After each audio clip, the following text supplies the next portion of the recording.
welcome to Mr. Randy's Wine and Spirits. I am Mr. Randy, and I've got a rat barking at my back window, and probably going to have to call animal services to come take care of that rat. But anyways, I'm here today again for you and the internet for another episode of Off the Rip. So if you're new to the channel, hello and welcome. All my returning viewers, you know how we do. Come on in and let's get on the road. So today we're going to be doing the Botanist. It's an Islay dry gin, foraged island botanicals. A little blurry. I'm looking through the camera. Conceived, distilled, and handcrafted on the island of Islay. So this is my first Islay gin. I've had Japanese gin a couple of times. I've had a Scotch or Scottish gin. If it's not Scottish, it's crap. So we're going to go ahead and get a pour on here. This bottle was on sale for, I got it just under $30 out the door. This is normally like a $40-something bottle in my area. So we're going to give you a little bit more look. So this is a 40% alcohol. Oh, sorry, does that say 46 yet? 46%. It is a standard 750. Not a whole lot going on back here. Maybe it's got a little bit of a layered with complexity.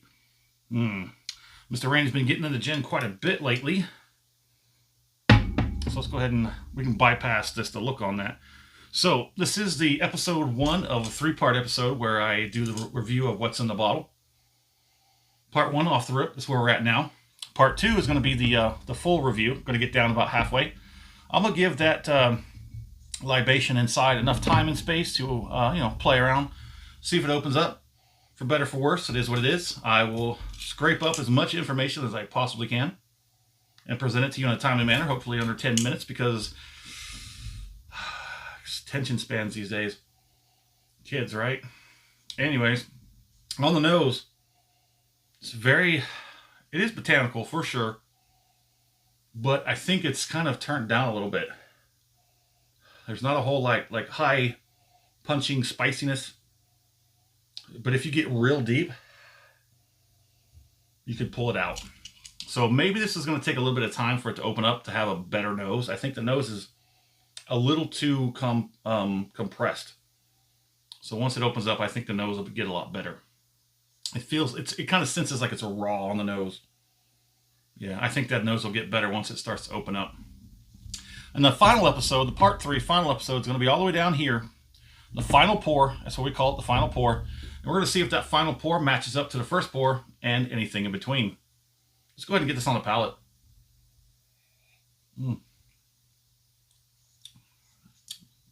Ooh, that palate is much, much better than the nose. Oh, it's everything just kind of goes off all at once. Citrus, sweetness, spicy, tingliness. That was kind of a light on the palate. Let me see if I can get a little more.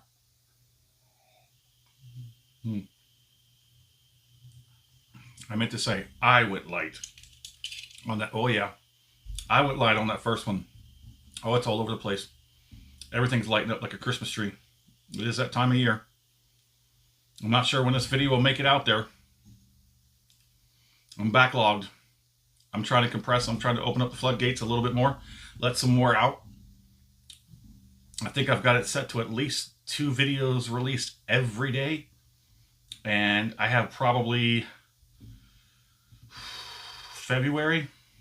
Probably good till February that way. And I'm still producing content. I'm going to be taking a week off. Like I said, I don't know when this video is going to make it to you. But I'm going to be taking a week off. I'm going to do a dry week. If you don't know what a dry week is, I'm going to do a Talking with Mr. Randy special on dry week. So look for that video. So it's got a very good palate.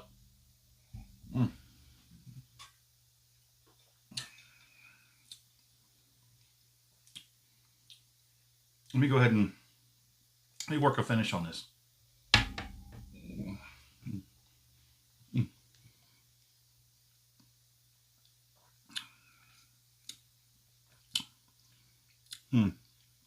I might not look it.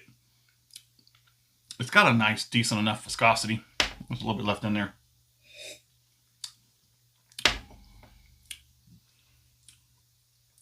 There's a lot on the top of the tongue, a little bit on the roof of the mouth, somewhat in the jowls a little bit, and now there's a little bit of heat building up on the back end.